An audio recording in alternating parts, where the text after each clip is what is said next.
아마 저희가 촬영했던 동물원 중에서 처음 목격한 부분입니다. 앵무 사육장을 둘러보니 사랑 앵무는 발톱이 과도하게 길어 일상생활에 불편함이 있어 보였고 몇몇 개체는 발톱이 빠진 상태였습니다.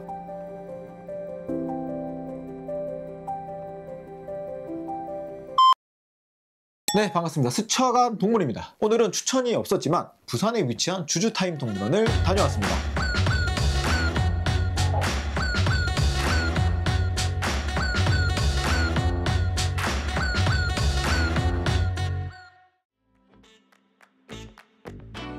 먼저 소개해드리자면 부산 시내에 위치한 실내동물원으로 지하철역과도 걸어서 1, 2분 거리로 가까워 저희가 다녀왔던 동물원 중 접근성이 가장 좋았던 동물원이었습니다. 상가 내에 있어 많은 동물들을 수용하지 못해 보였지만 작은 규모에도 입구부터 쉴 새 없이 동물들을 본 것 같아 정신없이 둘러보았습니다.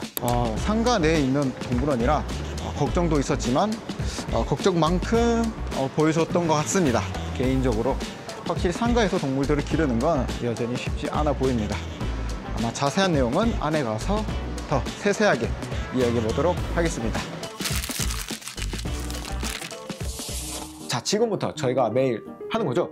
동물원을 다녀와서 좋았던 점과 아쉬웠던 점을 나누어서 진행을 해야 하는데 오늘은 개인적으로 제가 이 동물원을 다녀오면서 좋았던 점을 느끼지 못해 아쉬웠던 점을 조금 더 세세하게 나누어 이야기해 볼까 합니다. 혹여 동물원 관계자님께서도 동감하시는 부분이 있으시다면 개선 후 저희를 다시 불러주셔 많은 사람들에게 좋은 동물원이 되어가고 있음을 알려주시면 감사하겠습니다. 항상 그렇듯 저희 영상은 이 동물원이 나쁘다라거나 가지 말라는 뜻이 아니며 비방을 목적으로 하지 않습니다. 이 콘텐츠의 목적은 한국 동물원의 현 상태를 기록하고 동물복지 개선을 바라며 동물원의 본 기능을 잊지 않길 바라는 마음으로 진행하고 있습니다. 그리고 리뷰를 진행하기 전에 저의 개인적인 시선으로 동물원을 리뷰한다는 점, 또 악의적인 마음이나 편집이 전혀 없다는 것도 함께 알아주시면 감사하겠습니다. 자, 그럼 바로 진행해 보도록 하겠습니다. 첫 번째로는 앵무 사육장입니다. 아마 저희가 촬영했던 동물원 중에서 처음 목격한 부분입니다. 앵무 사육장을 둘러보니 사랑 앵무는 발톱이 과도하게 길어 일상생활에 불편함이 있어 보였고 몇몇 개체는 발톱이 빠진 상태였습니다.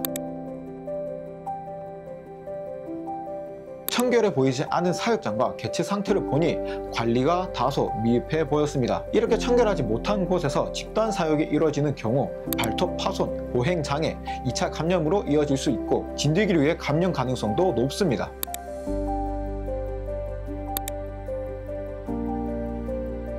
체험까지 진행하는 앵무 사육장에서는 철저한 예방과 관리가 반드시 필요해 보였습니다. 그리고 앵무 사육장 내에 예민한 개체들도 함께 체험장에 풀어져 있었는데 관람객과 개체 간에 서로 눈치를 보며 경계하는 모습이 불필요한 스트레스를 주는 것 같아 굳이 체험장에 풀어놓을 필요가 있을까라고 생각을 했습니다.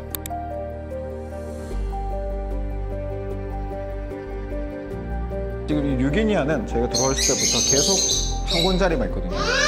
이러면 사람을 굉장히 무서워하거나 사람들이 가까이 있는 걸 좋아하지 않는 소리예요. 하지만 그럼에도 이렇게 꺼내 놓았다는 거는 조금은 아쉽습니다. 이렇게 좀 불안감이 많은 개체들은 저희가 관람하는 식으로 하는 게 좀 더 낫지 굳이 풀어놓을 필요는 없다고 생각합니다.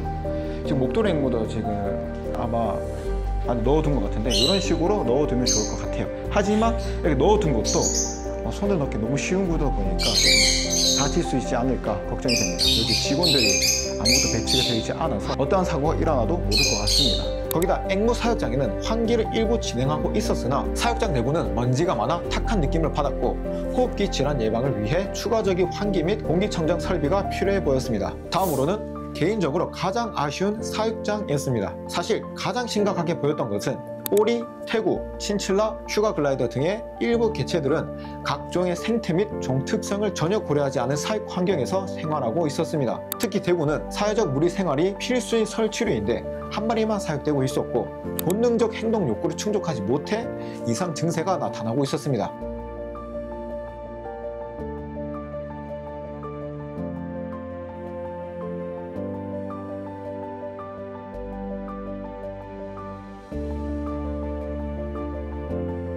또한 등장 구조로 인해 앞 뒷발 털이 빠져 있는 것으로 보였습니다. 친칠라는 모래 목욕이 필수지만 털이 떡져 있는 것으로 보아 모래 목욕 제공이 부족한 것으로 보였습니다. 오리와 슈가글라이더 또한 충분한 활동 공간과 풍부한 시설이 부족해 보였습니다. 이 종들은 하루빨리 개체 특성에 맞는 사육장 개선이 필수적으로 이루어지길 바랍니다. 헤엄을 치거나 수영을 할 수 있는 공간이 요건가? 요거를 이렇게 들었다 나왔다를 좀 하시나? 그래도 요것도 너무 작아요.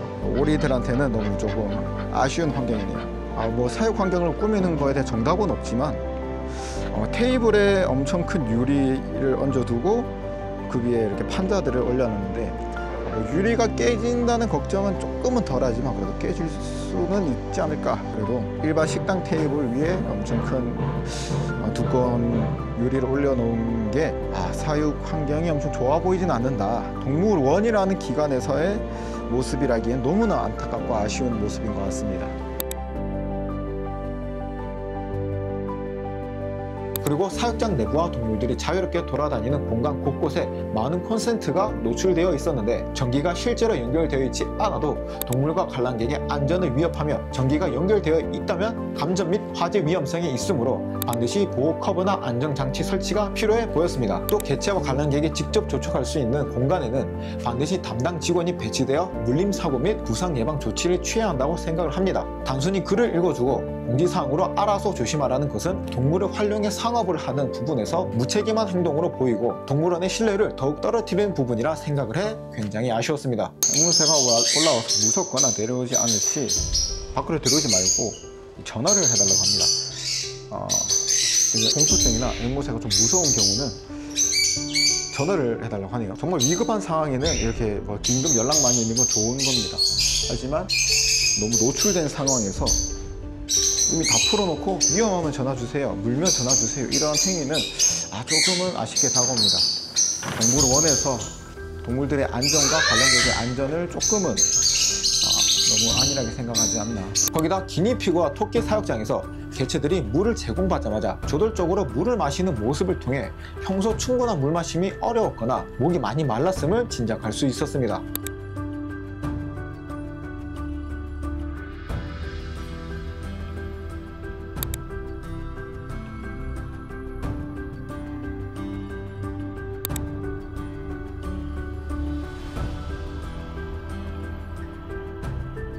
물은 개체가 시간에 맞춰 마시는 것이 아니라 언제든 필요할 때 자유롭게 접근할 수 있도록 상시 제공이 이루어져야 합니다. 먹이 체험에 있어서는 기니피그와 토끼의 경우 먹이 급여 시 개체 간의 먹이 경쟁이 심했고 특히 어린 개체보다는 성체 위주로 섭취가 이루어지는 것을 볼 수 있었습니다.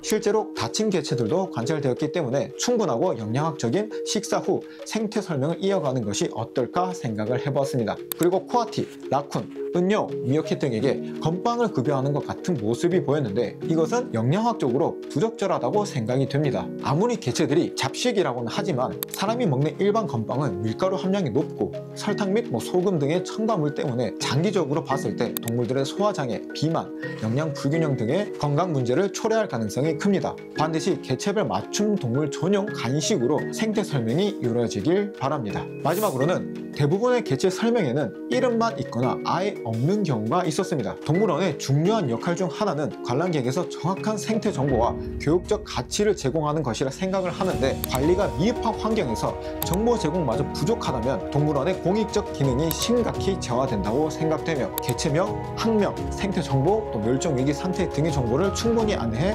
관람객들에게 생태적 이해와 인식을 높여주시면 좋을 것이라 생각을 했습니다. 여기까지가 주주타임 동물원에 대한 리뷰 영상이었습니다. 여러분들은 이번 동물원 어떻게 보셨나요? 여러분들께서도 각자의 생각을 자유롭게 공유해 주시면 더욱 풍부한 리뷰가 될 것 같습니다. 혹여 직접 다녀오신 분도 리뷰를 남겨주시면 좋을 것 같습니다. 그러면 또 보고 싶은 동물원, 가고 싶은 동물원이 있으시다면 언제든지 댓글 남겨주시면 저희가 꼭 시간 내어 방문 후 리뷰 영상 남겨보도록 하겠습니다. 그럼 저희는 다음 주 다음 동물원으로 찾아뵙겠습니다. 여러분들의 구독, 좋아요는 저에게 정말 큰 힘이 되고 있습니다. 여러분, 비가 아주 랜덤으로 내리고 있습니다. 빗길 조심하시고 항상 건강 유의하시기 바랍니다. 오늘도 행복하시길 바라겠습니다. 시청해주셔서 감사합니다.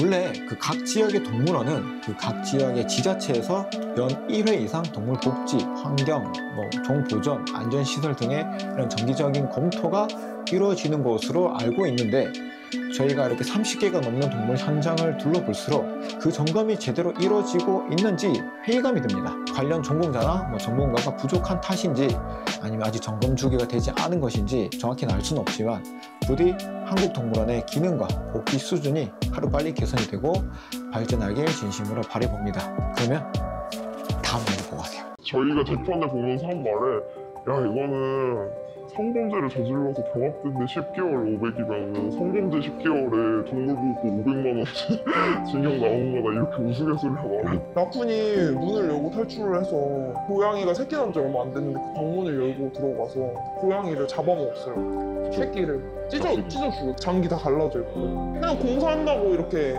라쿤들 돌아다니는. 저거는 정말 저보고 경악을 금치 못했습니다.